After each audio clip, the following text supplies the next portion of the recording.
Hello friends, ഇന്ന് ഒരുപാട് സന്തോഷമുള്ളൊരു ദിവസമാണ്.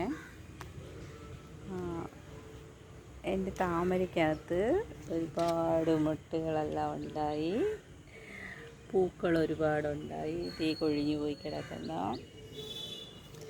എന്താ പറയുക, ഒത്തിരി സന്തോഷം. കണ്ടില്ലേ?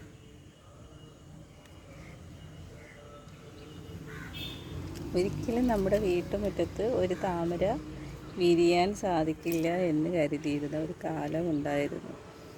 അങ്ങനെ ഇരിക്കുമ്പോഴാണ് എനിക്ക് ഫേസ്ബുക്കിൽ കുറച്ച് ഫ്രണ്ട്സിനെ കിട്ടിയത്. നോക്കുമ്പോൾ അവരുടെ വീടുകളിലെല്ലാം താമര. അങ്ങനെ ഞങ്ങളും താമരക്കുട്ടിയെ വളർത്താൻ തുടങ്ങി. സന്തോഷത്തിനോടൊപ്പം സങ്കടവും ഉണ്ട്. ഇത് കണ്ടോ, ഇവള് മഴക്കാലം ആയതുകൊണ്ടായിരിക്കാം ഇങ്ങനെ ചില സങ്കടങ്ങൾ നമുക്ക് തരും. തമോ എന്ന് പറയുന്ന ഒരു ഇനത്തിൽപ്പെട്ട താമരയാണ്. ഇവളുടെ പേര് തമോ എന്നാണ്. നമ്മൾ ഹൈബ്രിഡ് വരുമ്പോൾ അവർ ഓരോരുത്തർ ഓരോ പേരുകളൊക്കെ കൊടുക്കും. വീണ്ടും ഒരു തമോയുടെ ബഡ് ഇങ്ങനെ കേടായിപ്പോയി. മഴക്കാലം ആകുമ്പോൾ ഇങ്ങനെ ചില സങ്കടങ്ങളും നമുക്കുണ്ടാവും. ഇതിപ്പോൾ 2 വെറൈറ്റി ഉണ്ട് ഇതിൽ. ഒന്ന് കർണ എന്ന് പറയുന്ന ലോട്ടസാണിത്. ഇവളും ഇങ്ങനെ വിരിയാൻ മടിച്ച് നിന്നതാണ്. നമ്മൾ വിരിയിപ്പിച്ച് കൊടുക്കേണ്ട ആവശ്യമില്ല. കർണയ്ക്ക് തനിയെ വിരിയും. നല്ല വലിയ ഫ്ലവർ ആയിരിക്കും. പക്ഷേ എന്തോ ഇവളും വിരിയാൻ ഇരുന്നില്ല. ഞാനൊന്ന് ചെറുതായിട്ട് വിരിയിപ്പിച്ച് കൊടുത്തതാണ്. അതും എനിക്ക് തോന്നുന്നു കേടായിപ്പോയതാണോ എന്നൊരു സംശയം. ഇത് റെഡ് പിയോണി എന്ന് പറയുന്നൊരു ഇനമാണ്. ഇവളും നന്നായിട്ട് ഫ്ലവറൊക്കെ തന്നിട്ടുണ്ട്. ബഡുകളുണ്ട്. ഇങ്ങനെ പോകുന്നു എൻ്റെ താമരക്കുട്ടിയുടെ വിശേഷങ്ങൾ. റീപോർട്ട് ചെയ്ത ശേഷം ഇവൾ മാത്രമേ ഉള്ളൂ എനിക്ക് ബഡ് തരാത്തത്. പക്ഷേ ഇവളുടെ ഇങ്ങനെ ഇത്രയും വലിയ ലീഫ്, സ്റ്റാൻഡിങ് ലീഫ് വന്നു കഴിഞ്ഞാൽ അതിനോടൊപ്പം സാധാരണഗതിയിൽ ബഡ് വരാറാണ്. പക്ഷേ ഇവളെന്നെ നിരാശപ്പെടുത്തില്ലായിരിക്കാം. ബഡ് വരുമായിരിക്കും എന്ന് ഞാൻ പ്രതീക്ഷിക്കുന്നു. എങ്ങനെയുണ്ട് എൻ്റെ താമരത്തോട്ടം? താമര മാത്രമല്ല കേട്ടോ, എനിക്ക് ഒരു 3-4 കളക്ഷൻസ് പിന്നെ ആമ്പലും ഉണ്ട്. ഈ ആമ്പൽ എന്ന് വെച്ച് കഴിഞ്ഞാൽ ഇസ്ലാം മൊറാദ എന്ന് പറയുന്ന ആമ്പലാണ്. ഇത് ഇച്ചിരി ഡള്ളായി, 2-3 ദിവസമായി. തന്നെയല്ല, വണ്ട് വന്നിട്ട് തേൻ കുടിക്കാൻ വരുന്നത്. പക്ഷേ ലീഫും കൂടെ കഴിച്ചിട്ടാണ് പോകുന്നതെന്നാണ് തോന്നുന്നത്. ഇത് കണ്ടോ, ഇവളുടെ കൂട്ടത്തിൽ നിന്ന അമേരിക്കൻ വേലിയാണ്. എനിക്ക് പക്ഷേ ഇസ്ലാം മൊറാദ വന്നതുകൊണ്ട് അവളെ എനിക്ക് റീപോർട്ട് ചെയ്യാൻ സാധിച്ചില്ല. തന്നെയല്ല, ഇതിനകത്ത് കുറേ കുട്ടി ഇസ്ലാം മൊറാദയുടെ തൈകളും ഉണ്ട്. ഇതൊരു വിവി പാരസ് ഇനത്തിൽപ്പെട്ടതാണ് കേട്ടോ. ഇങ്ങനെ വിവി പാരസ് എന്ന് വെച്ച് കഴിഞ്ഞാൽ ലീഫിൽ നിന്ന് തന്നെ നോഡുകൾ വന്നിട്ട് പുതിയ തൈകളുണ്ടാവും. അത് നമുക്ക് ഒരുപാട് തൈകൾ വളർത്തിയെടുക്കാൻ പറ്റും. അങ്ങനെ വേറൊരു വിവി പാരസിൽപ്പെട്ട ആളാണ് ലിൻസി വുഡ്. ഇവളെ എനിക്ക് ഒരുപാട് തൈകൾ തന്നു. ഞാൻ കുറച്ചൊക്കെ സെയിൽ ചെയ്തു. പിന്നെ ഇപ്പോൾ രണ്ടാമതുണ്ടായ ആളാണ്. അവളും വേഗത്തിൽ എനിക്ക് പുതിയൊരു തൈ തന്നിട്ടുണ്ട്. ഇത് കണ്ടോ, ഇതിങ്ങനെ ലീഫിനകത്തുനിന്ന് വരുന്നതാണ് തൈകളായി വരുന്നത്. ഇവരെയൊക്കെ വളർത്താൻ നമുക്ക് എളുപ്പമാണ്. പക്ഷേ നമ്മൾ സൂക്ഷിക്കണം എന്ന് പറയുമ്പോൾ അതിൽ എന്താ പറയുക, ഒച്ചികളൊക്കെ വന്ന് ഇരിക്കാനുള്ള സാധ്യതകളുണ്ടാവാറുണ്ട്. അപ്പോൾ ഒച്ചിനെയാണ് നമ്മൾ ഏറ്റവും അധികം സൂക്ഷിക്കേണ്ടത്. ഒരു വില്ലെന്ന് പറയാൻ ഒച്ചാണ്. താമരയുടെ ആയാലും അമ്പലിൻ്റെ ആയാലും ഒക്കെ വില്ലെന്ന് പറയുമ്പോൾ ഒച്ചാണ്. ഇവിടെ ഇനിയിപ്പോൾ മാറ്റേണ്ട സമയമായി. ഞാൻ പിന്നെ അധികം വന്ന് എന്താ പറയുക, ചെറിയ പിന്നെ റണ്ണേഴ്സ് പോലെയൊക്കെയുള്ള ട്യൂബറുകളുണ്ടല്ലോ, അതൊക്കെ ഞാൻ ഇതിലായിരുന്നു വെച്ചിരുന്നത്.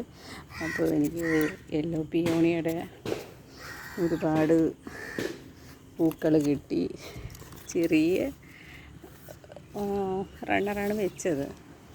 ട്യൂബർ പോലും ഫോം ആയിട്ടില്ല, എന്നിട്ട് പോലും എനിക്ക് ഒരുപാട് തൈകൾ കിട്ടി. അതുപോലെ ഗ്രീൻ ആപ്പിൾ ചെറിയൊരു നോഡ് വെച്ചതാണ്, അതിനകത്തു നിന്നും എനിക്കൊരു ഫ്ലേവർ തന്നു.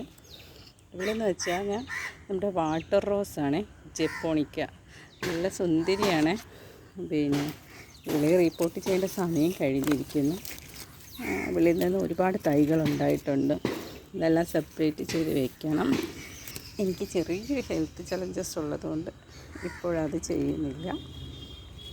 പിന്നെ വേറെ ആമ്പലെന്ന് വെച്ച് കഴിഞ്ഞാൽ കാർലോസ് സൺഷൈനാണ്. ഈ വെളിയിൽ നിന്നും എനിക്ക് ഒരുപാട് തൈകളുണ്ടായിരുന്നു, പക്ഷേ അതെല്ലാം ഇവളുടെ മഞ്ഞ കളറാണ് കാർലോസ് സൺഷൈന്. ഇപ്പോൾ ഫ്ലേവർ പോയി, വന്നിട്ട് പോയതാണ്. അത് നിങ്ങൾക്ക് കാണാൻ പറ്റുന്നുണ്ടോ? ഒരു മഞ്ഞ കളറ്, നല്ല ഭംഗിയാണ് ഇവള് ഫ്ലവർ കാണാൻ. അപ്പോൾ എനിക്കിവിടെ ഒരുപാട് തൈകളുണ്ടായി, ഒരുപാട് ഫ്ലവേഴ്സ് ഉണ്ടായിരുന്നു.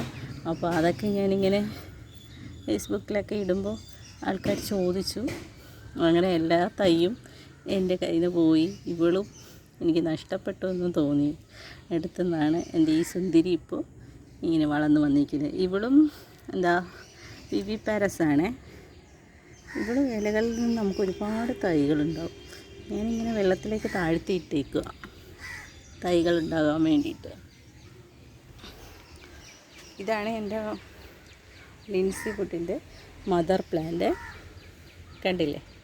ഇതിലൊക്കെ ഈ നോഡിലെല്ലാം തൈകളുണ്ടാകാനുള്ളതാണ്. ഇങ്ങനെ വെള്ളത്തിൽ താഴ്ത്തിയിട്ടിട്ടുണ്ട്. ചിലതൊക്കെ നമുക്ക് തൈ പിടിച്ച് കിട്ടും, ചിലതൊന്നും തൈ പിടിച്ച് കിട്ടത്തില്ല. മുള കൊട്ടിയിട്ടുണ്ട്, ഇതിലും മുള വന്നിട്ടുണ്ട്. ഇതെന്ന് വെച്ചാൽ ട്രോപ്പിക്കൽ സൺസെറ്റാണ്, നല്ല ഭംഗിയാണ്. ഇവരുടെയൊക്കെ പൂക്കൾ കാണാൻ എന്താ ഒരു ഭംഗിയില്ലേ. ഇപ്പോഴും എനിക്ക് മദർ പ്ലാന്റ് തന്നെയാണ്, പക്ഷേ ഇവളുടെ നിന്ന് 1-2 തൈകളെ എനിക്ക് കിട്ടിയിട്ടുള്ളൂ. ഇത് വിവി പാരസിനോ അല്ല, വളരെ അപൂർവമായിട്ട് മാത്രമേ പിന്നെ ഇതിൽ തൈകൾ ഇലയിൽ നിന്നുണ്ടാവുള്ളൂ. അപ്പോൾ ഇങ്ങനെ ചെറിയ നോടൊക്കെ വന്നതൊക്കെ ഞാനിങ്ങനെ വെള്ളത്തിൽ താഴ്ത്തിയിട്ടിട്ടുണ്ട്. എനിക്ക് കിട്ടി.